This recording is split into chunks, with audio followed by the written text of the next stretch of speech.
disappearance of Miss Emma Moore. There's an unmarked grave in Mount Hope Cemetery where the body of a woman lies, forgotten to all but the ghosts of those who remember how her disappearance rocked the city of Rochester more than 170 years ago. Our story begins on the chilly fall evening of Tuesday, November 14th, 1854.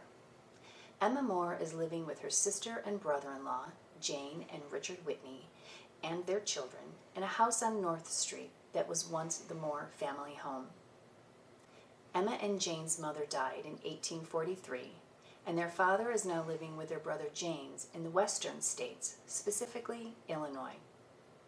Emma and Jane's other brothers, George and William, live nearby in Rochester with their families. Emma Moore is in her mid-30s and unmarried, and is by all accounts cheerful, responsible, and well-liked, hailed by all as a modest woman of impeccable character. She attends the Universalist Church, where she teaches Sunday school. She's also a reputable seamstress with enough steady work to keep her busy and allow her to occasionally employ a young woman as her assistant. And for the last 3 years, Emma has been engaged to a man named William Whitlock. William is currently employed as a clerk in a local clothing shop. He is also several years Emma's junior. The afternoon of her disappearance, Emma has taken work from local tailor James Henderson, work that needs to be finished by the following afternoon, and Emma is nothing if not extremely reliable. So when she leaves home after dinner Tuesday evening at about 7 p.m., saying she's going to exchange a pair of gloves and return home in half an hour to continue sewing, there's no reason for anyone to be concerned. A clerk from the shop of Wilder and Gordon will later confirm that Emma did indeed arrive at their State Street shop to exchange her gloves, but after that, she's not seen again. Emma's failure to return home that evening doesn't raise an immediate alarm. Keep in mind, this is the 1850s. While it might have been unexpected, her sister Jane simply assumes Emma has stopped to visit a friend, it got dark, and she stayed the night. But when Emma doesn't return home Wednesday evening, Jane and her family spend the day calling around to places where they believe she might be. They do not find her. By Thursday, when Emma still has not been seen or heard from, her family places an advertisement in the newspaper seeking information on her whereabouts. They note she was last seen wearing a green delaine dress, light shawl, a black veil, and a plain straw bonnet with the crown covered in red plaid silk. She had on her person a gold watch, about $10 in jewelry, and $20 in money of various denominations. Over the next several days, as friends and family make frantic inquiries as to her whereabouts, rumors arise and begin to multiply. Emma has simply left Rochester to join her father and brother in Illinois. She and Mr. Whitlock have eloped. Mysterious screams heard on the evening of her disappearance proves she's been abducted by ruffians and used for vile purposes, then murdered and dumped into the lake. Her gagged and mutilated body has been found in a field near her home. Her corpse has been found in a box on a railway car in Amsterdam, New York. Even the behavior of her sister and brother-in-law is brought into question when a local drunk claims to have seen Richard Whitney remove a corpse shrouded in white from the family home. While all of these rumors are investigated and deemed unfounded, one thing is certain. The anxiety level of the residents of Rochester is rising with each new salacious story. Something has to be done.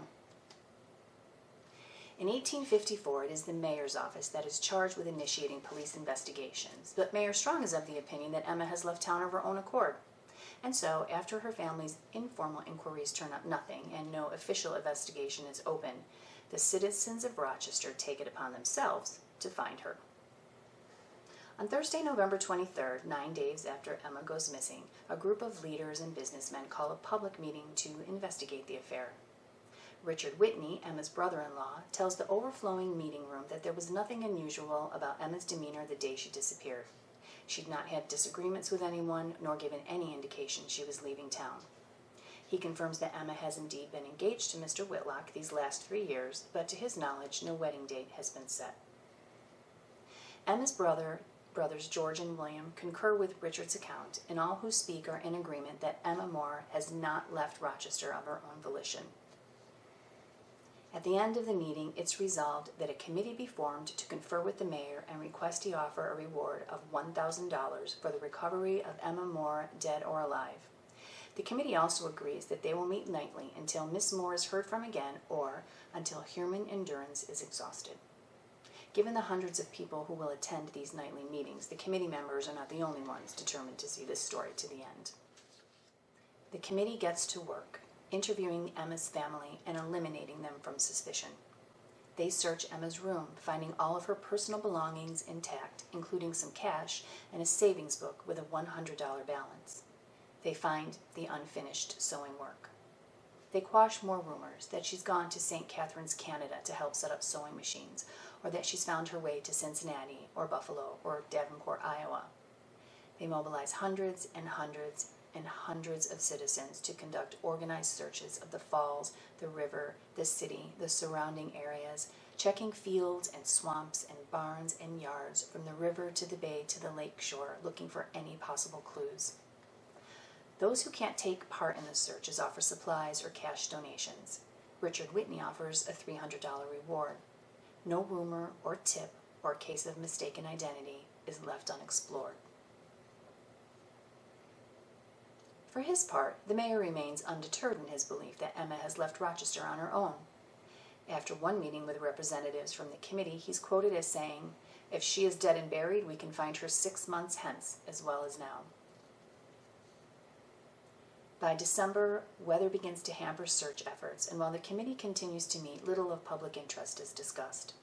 The mayor has finally opened an investigation, but other than more rumors, little else is discovered. December turns into January, which turns into February, with nothing to show for the steadfast work of all concerned about the missing woman.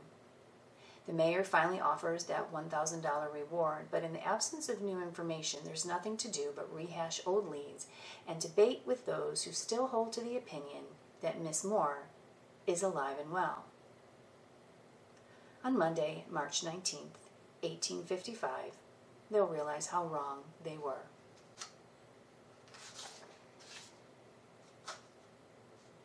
On that afternoon, a 9-year-old boy named William Devine is going to get shavings from the wood shops along the mill races near the aqueduct when he spots what he believes to be a dead pig in a race flume. He points it out to another boy, who points it out to another boy, who points it out to another boy, until about a dozen other boys are gathered. Soon an older boy joins the group, and after realizing what they are actually gawking at, runs to the nearby shops for help. When workers arrive on the scene, they discover a clothed body, face forward in the frozen water, visible from the shoulders to the waist. Using an iron hook and axe, they break through the ice and draw the body from the water. By this time, almost 1,000 people have gathered near the mill races, watching as the lifeless form of a woman is laid on a plank and carried to City Hall, where even more spectators are waiting. As her corpse is turned over to the police, the question on everyone's mind is, could this be Emma Moore? Emma's family is asked to identify the body, and they confirm that, indeed, it is. Several of the men who pull her from the water are on the committee investigating her disappearance, so it's not surprising that they take careful note of details. At that evening's inquest, they testify that the body is in a state of decomposition and the clothing somewhat warm, but her bonnet remained on her head and her gaiters on her feet. Around her neck was the cord for her watch, although the watch was missing. In her pocket they found a pair of cotton gloves, along with a coin purse containing a small sum of money, a prize lottery ticket, an old telegraph with a cake recipe written on the back, and a receipt for a wedding ring. As regard to other jewelry, they noted her broken cuff pin, as well as 2 rings on one hand and 1 ring on the other. 3 doctors, Dr. Montgomery, Dr. Avery, and Dr. Reed, examine the body, and Dr. Montgomery reports to the inquest jury that they are in agreement that Emma has been in the water for about 4 months. It does not appear she suffered any external signs of violence, and while her heart and lungs offer no exact cause of death, there are signs to indicate a death by drowning. Oh, and one other thing. Dr. Montgomery notes that Emma's uterus and womb are enlarged. Upon opening the womb, the doctors found a female fetus, judging from measurements and appearance to be about 7 months old. The placenta was still attached, and as the uterus had not been opened or interfered with before death, Dr. Montgomery does not think an abortion has been attempted. It's worth taking a moment to note at this point in our story that there's one person who has been curiously absent, Miss Moore's fiancé, Mr. William Whitlock. When asked at the inquest to identify the body, William Whitlock admits that yes, he recognizes the bonnet, and the coin purse, and the broken cuff pin, and a decayed front tooth, but despite having been engaged to Emma since 1851, and the fact that those present insist any person who had known Emma Moore could readily recognize the corpse, William Whitlock claims he cannot be sure by looking at the face it is her body. It would be an understatement to say that the throng of anxious citizens invested in this story find Mr. William Whitlock lacking in sincerity, and for his own safety, he spends the night in jail. The next morning, the inquest continues, and after a Mrs. Catherine Ottaway tells the jury that she's been embroidering Emma's wedding cap, William Whitlock takes the stand again, insisting that while they've postponed the wedding 3 times, he had no objections to an eventual marriage. No, he says, he never had illicit intercourse with Emma and did not know she was in the family way. He mentions the name of another man he claims had been paying Emma attention, despite testimony from numerous friends that Emma steadfastly declared there was only one man for her, and if she could not marry Mr. Whitlock, she would marry no one at all. William Whitlock admits that on the day of her disappearance, he saw Emma at around 4 in the afternoon when she stopped very briefly into the clothing shop where he was employed to discuss some tailoring work. He left for the evening at about 7:20 p.m., having made no plans with Emma, and insists that, despite being in the same general vicinity at the same general time as Emma, he did not see her. Instead, he claims, he went home to change his overcoat and go to the Harmonic Society of Crystal Palaces, arriving at 8 p.m. and leaving at about 9:30 p.m. As for his absence from the efforts to search for his betrothed, William Whitlock says he did go to the Whitney house on that Wednesday evening in November when he first heard Emma was missing. He did not attend the first public meeting because he had tickets to a lecture. He only took part in one search on a Sunday because he did not think his employers would have willingly allowed him to attend others. No, he did not go to the river when the body was found, but did go to the police station later to ascertain what had happened. At 6:30 p.m. on Tuesday, March 20th, 1855, the inquest jury returned the following verdict: that the said Emma Moore came to her death by drowning, whether by her own voluntary act or otherwise, from the evidence adduced, is entirely unknown to this jury. Over the next several weeks, the public eulogizes Miss Emma Moore in poems and sermons and letters to the editor. And while the coroner's inquest found no definitive answer as to whether she died as the result of murder or suicide, no one minces words when it comes to the seducer they believe ultimately responsible for her tragic end. Still, the scandal follows Emma to the grave, and she is buried without ceremony in her family's plot in Section M of Mount Hope Cemetery, and rests today in an unmarked grave between her mother and father. And as for her unborn child, she, the large, fully formed 7-month-old fetus, is taken by one of the physicians present at the examination for preservation in liquid for inspection by the curious.